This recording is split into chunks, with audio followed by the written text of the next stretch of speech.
Hello beautiful people of the world, welcome to my channel. My name is Shay. Today's video is going to be about HG. I'm probably going to totally butcher the name, but HG, which is Hyperemesis Gravidarum, and I'm going to refer to it as HG in this video. Also, my appearance in this video, I apologize, but if you have had HG or are struggling with HG, you understand and I'm sure are forgiving of the fact that I look like this today.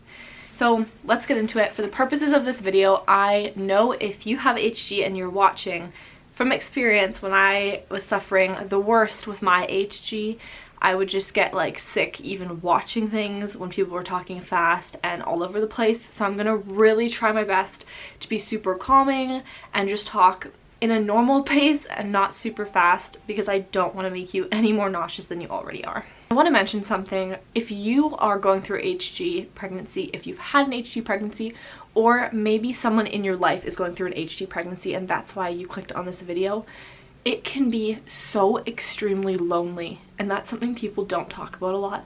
It is so lonely. I was so depressed. I was on the point where I was seriously giving up. It wasn't just that I wanted to give up, I actually started giving up.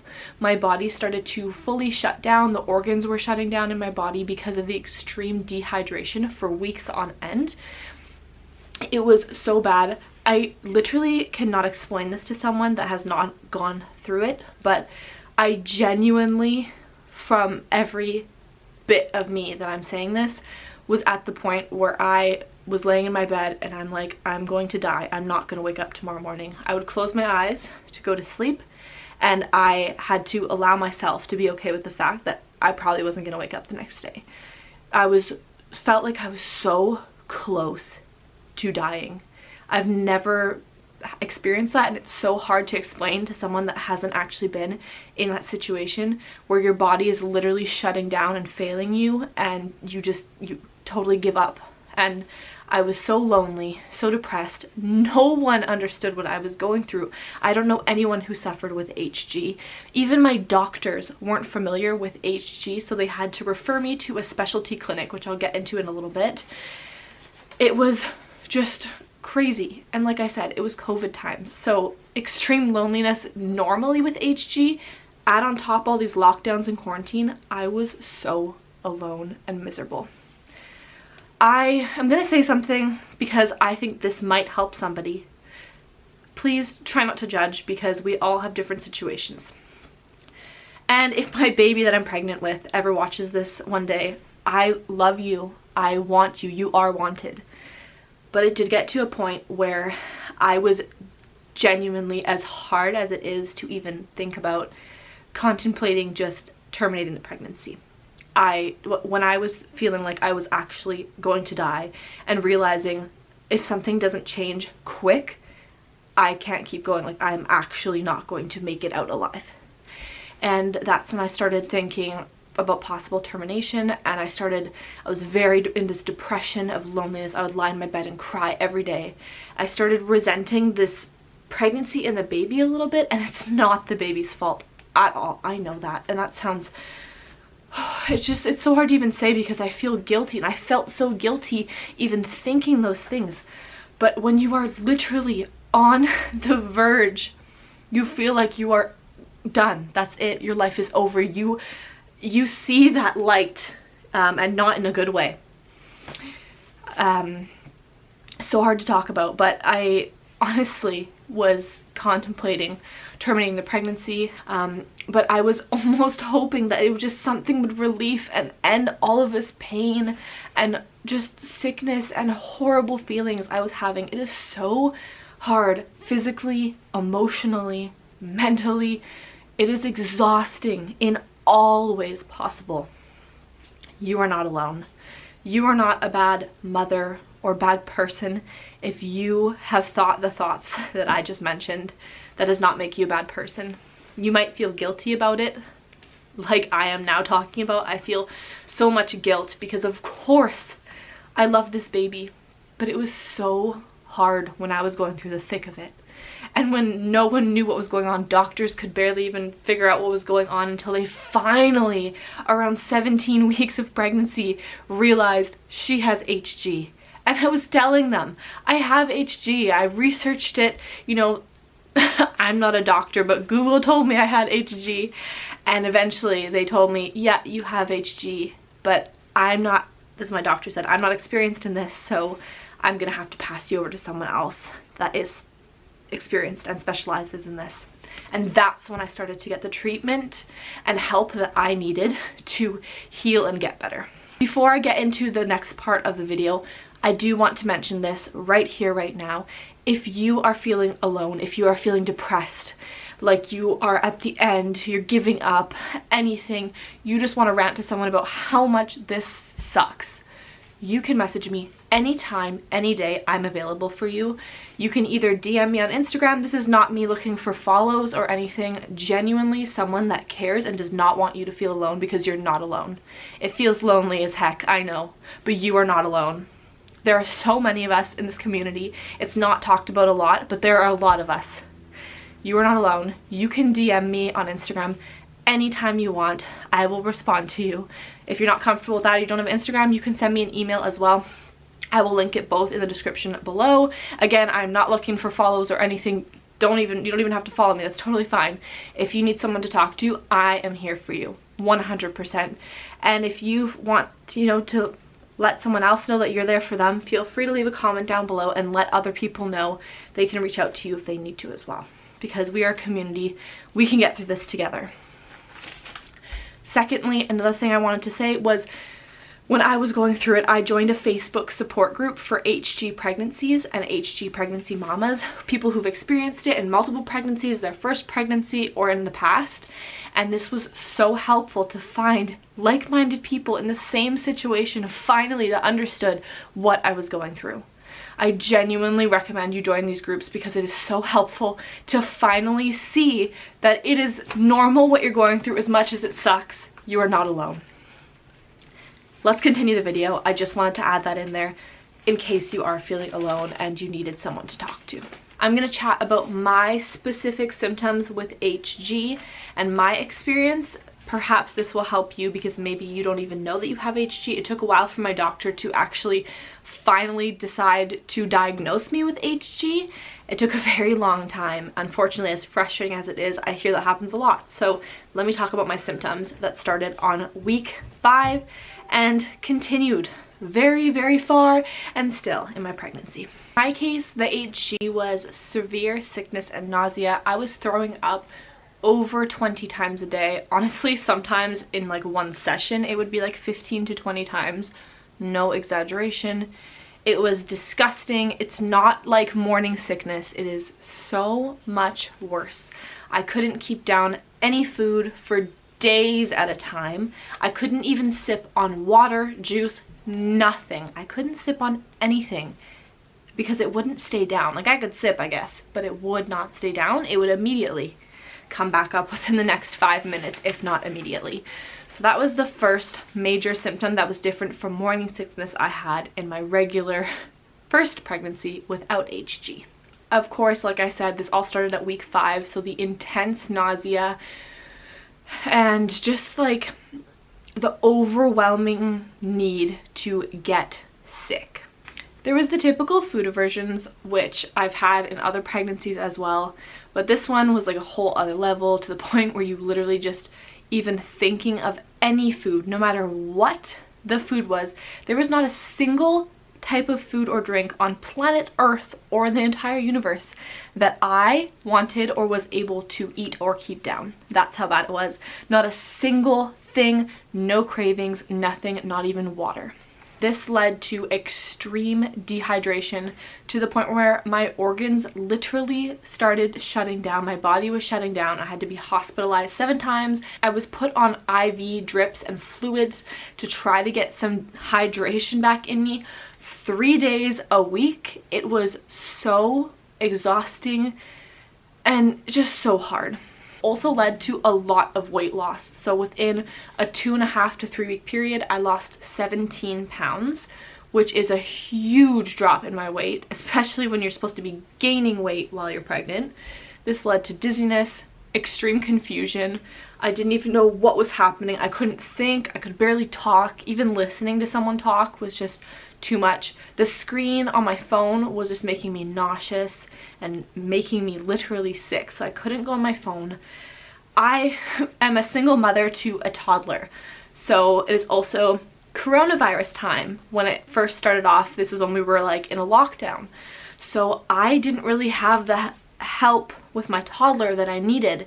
I didn't have, you know, that her dad in the situation to rely on as much because there were other things going on. She was home with me, so that was very difficult. I feel so guilty because every single day I had to just give her the laptop and have her watch Disney Plus. I honestly am getting emotional even thinking about this because I literally felt like the absolute worst mother on the planet. It was summertime, all the other kids were, you know, we were still in quarantine and lockdown, but they were playing in their backyards or playing and having fun, and my child was stuck inside in the bed beside me. I had to order skip the dishes for her to just eat because I couldn't cook. And I couldn't even get out of bed. I could barely get out of bed to go to the bathroom. It was so bad. Thankfully, I didn't have to go to the bathroom much because I was so dehydrated. I would go like once or twice a day and that was it. Touch to anything, someone touching me, anyone touching me except for my child who is 3 years old. Anyone else, I would feel physically nauseous, like throwing up, uncomfortable with. So even now I have a really bad aversion to touch. Except for my daughter. That's the only person for some reason that I'm fine with, but anyone else even like touches me and it's like I just like can't even just me doing that just made me feel not okay. So that was a big one that just really still stuck, and it caused a lot of issues with my partner. Obviously I wasn't wanting to be intimate because I literally was feeling like I was dying. This was not a priority for me to be intimate with my partner, and of course that can cause problems. So we definitely had some rough patches and we're continuing to work through it. I did have to start going to counseling. Obviously I had to do it over video call, and that's even hard to do because when I talk on the phone or talk in general, I get very sick and I, you know, get sick. I don't want to say the word make you feel nauseous, so I'm gonna try not to say those words that are triggering, but it was really hard and my partner still doesn't understand. I don't think he ever will. I don't really expect him to because he's never experienced it, and if someone explained it to me before I went through it, I wouldn't get it either. But if you are going through it or have gone through it, you know what I'm talking about. And unfortunately, it can be so hard for our partners or support people to understand. And if you are a partner or support person to someone with HG, just give them kindness and patience because it is so hard, and it is just the emotion and the mental part of it, I think, is almost even worse than the physical symptoms. It destroys you. It messes with your head so much. You know, you're already confused and it just adds so...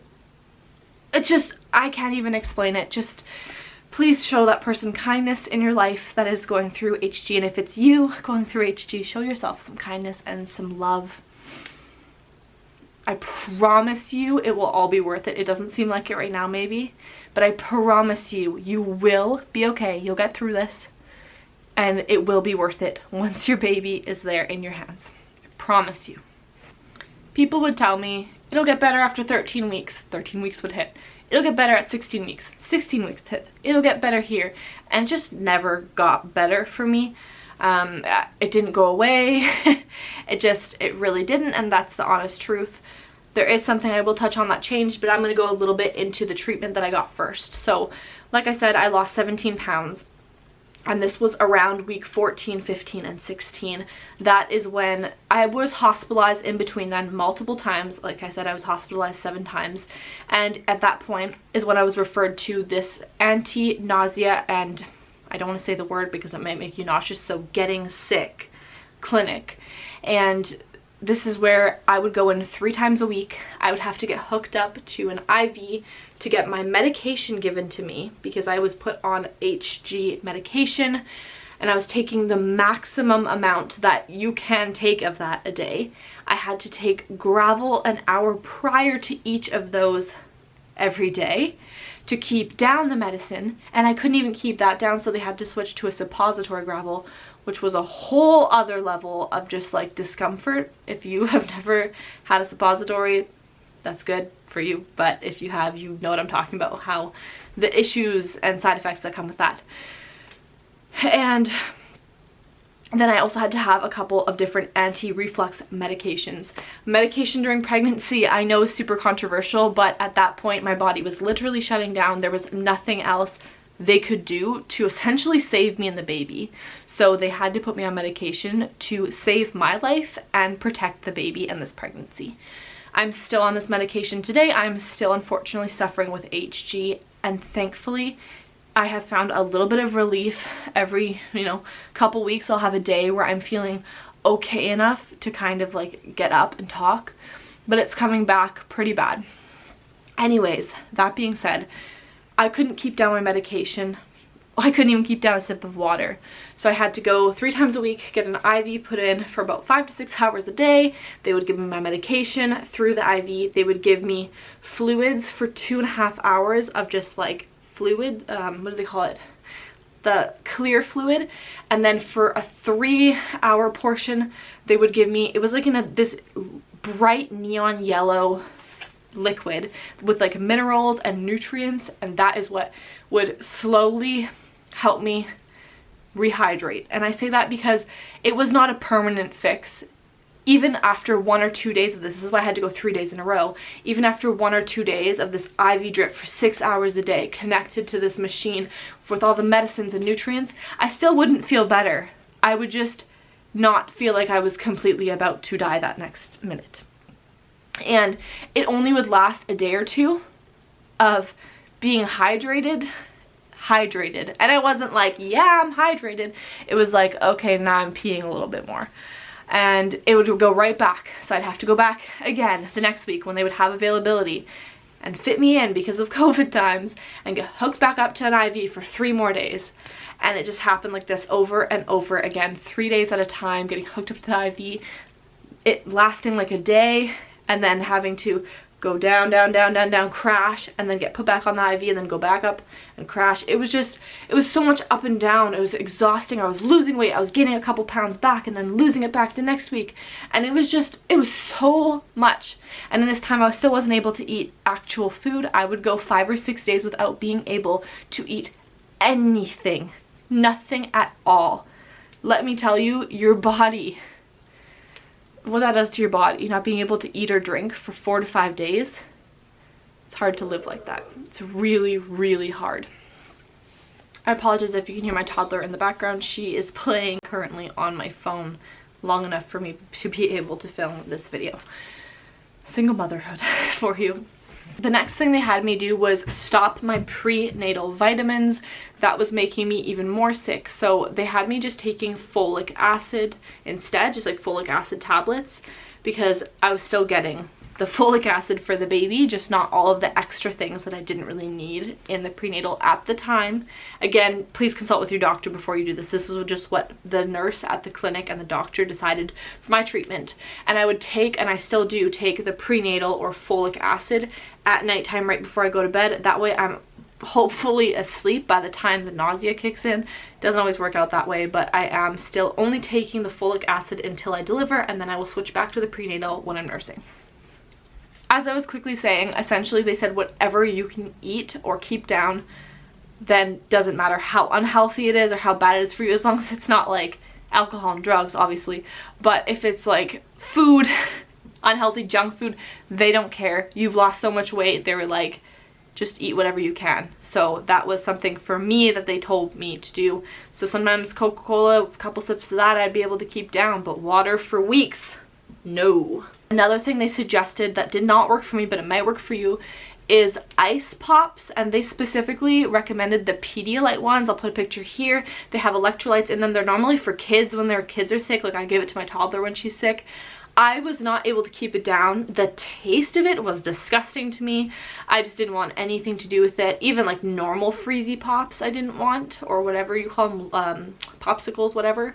I didn't even want those. And even just sipping on that, or like having a couple little bit of bites of the ice thing, and I would just get sick, even if it was a few sips. My body would not let anything stay down, no matter how littlest bite, littlest crumb, and my body knew and was like, nope, After about 17, 18 weeks pregnant, I did stop the IV treatment for dehydration because at that point I was able to manage my dehydration on my own with the medicine, the extreme amount of medication I was taking, and just like I was able to take sips of food at that point, or sips of water at that point, and little bites of food, to the point where I was able to get my body back to just the normal amount of like HG and not extreme dehydration, body shutting down version of HG. So I still had HG, it was still very bad, but I was able to get up and walk by myself without wanting to pass out. So about 17 to 18 weeks is when I finally got up back to my kind of like okay-ish weight. I was still underweight from when I started with my pregnancy, but I was gaining weight back. From 18 to 19 weeks of pregnancy up until 28 weeks of pregnancy, I gained 47 pounds. Yep. 47 pounds. That is a lot of weight to gain, and my doctor was saying, I'm concerned about your weight gain, and she was freaking me out saying I had diabetes and all of this stuff, and she thought maybe I need to go for more blood work, and why am I gaining so much weight? At 28-week appointment, she told me I need to stop gaining weight. Hopefully it plateaus. Sorry, my toddler's pulling my camera in the background here. And honestly, I was feeling really bad about my body because I was like, how am I gaining so much weight? What is going on? I'm so sick. I don't understand. But then I watched a video and I realized weight gain in HG, extreme excessive weight gain after severe extreme weight loss, is actually something that does happen in HG sometimes, in HG pregnancies. I just felt a lot better knowing that it was a symptom of HG and it was normal for an HG pregnancy and it wasn't something else, a whole other thing I had to deal with. Again, that could be the case in other situations, which is just obviously a very unfortunate situation, and I haven't even gotten back my gestational diabetes results yet, so it could still be that. But I also wanted to mention that extreme weight gain in HG is actually a normal thing that could happen in an HG pregnancy. So I went from severe weight loss to extreme severe weight gain very quickly. The weight was continuing to put on because I was in bed all the time and I couldn't exercise or go on walks because of the HG, so I was just honestly putting on the weight, and I still am. Because of the extreme weight gain, my body has never been this much weight, and because I started gaining the weight so quickly over the course of only 10 weeks, gaining 47 pounds, that is a lot of weight to gain that quick. For me, particularly, especially with an HG pregnancy or being so sick, you would think, right? I started to get really bad aches and pains in my joints, in my hips, in my legs, and I honestly give that to the fact that my body is not used to carrying something or body parts this heavy. It didn't have time to adjust, it just kind of happened. So I've been very achy, which is like a normal pregnancy symptom, but I do think it's more so than my other previous pregnancies, and I do think it's because of the very quick and excessive weight gain that I got so fast. Last but not least, I wanted to mention I actually did get a really bad rib and chest pain to the point where I actually think I bruised a rib or whatever it was here, down here. Sorry, my toddler's joining me in this part, because I was getting sick so much, and with the heaving and everything going on, it actually started being like a sharp stabbing pain there for weeks and weeks and weeks. So I wanted to mention that in case that was happening as well, something to definitely bring up with your doctor. That is something that was kind of came hand in hand with my HG and the symptoms of HG. It's not like it's like part of HG, if that makes sense, but because of the symptoms of me getting sick and the heaving and all of that stuff so often, like I said, 20 to 40 times a day, it just caused my ribs and my chest so much sharp pain. It was so hard to breathe. It was just like intense. Thank you so much for watching my video today. I send you all of my love, and I wish you nothing but the best to you and your baby for a healthy pregnancy and a healthy baby.